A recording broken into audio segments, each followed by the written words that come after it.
Subhash সরণেও SIR এর সরব মুখ্যমন্ত্রী। নেতাজির পরিবারের 5 সদস্যকে হিয়ারিং নোটিশ। দেশনায়ক থাকলে তাকেও কি নোটিশ?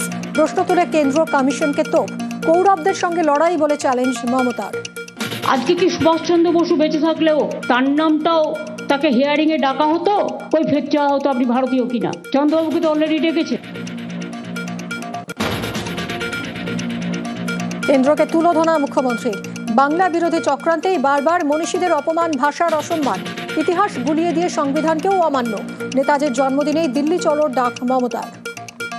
মনীষীদের অসম্মান করা হচ্ছে, সারাক্ষণ চক্রান্ত করে বেড়ায় বাংলার বিরুদ্ধে। আর একবার উঠুক স্লোগান, চলো দিল্লি চলো, এবং এই দানবতাকে সরিয়ে দিয়ে মানবিকতাকে প্রতিষ্ঠা করো। আজ রাজ্য জুড়ে লজিক্যাল ডিসক্রিপেন্সি তালিকা প্রকাশের সংশয়। বুথ বিধানসভা ভিত্তিক তালিকা প্রস্তুতি চূড়ান্ত পর্যায়ে। সফটওয়্যারে তৈরি তালিকা এলেই প্রকাশ কমিশনের। 24শে জানুয়ারির মধ্যে তালিকা প্রকাশে কমিশনকে নির্দেশ সুপ্রিম কোর্টের। এবার কমিশনে রুষ্ট শুভেন্দু অধিকারী। ভাষণ নয়, অ্যাকশন দাবি। প্রয়োজনে সুপ্রিম কোর্টে যাওয়ার হুঁশিয়ারি।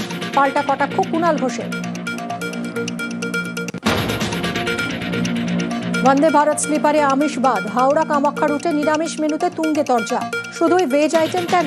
মাছে ভাতে বাঙালির পাতে নেই মাংস, ডিমও। তোপ তৃণমূলের।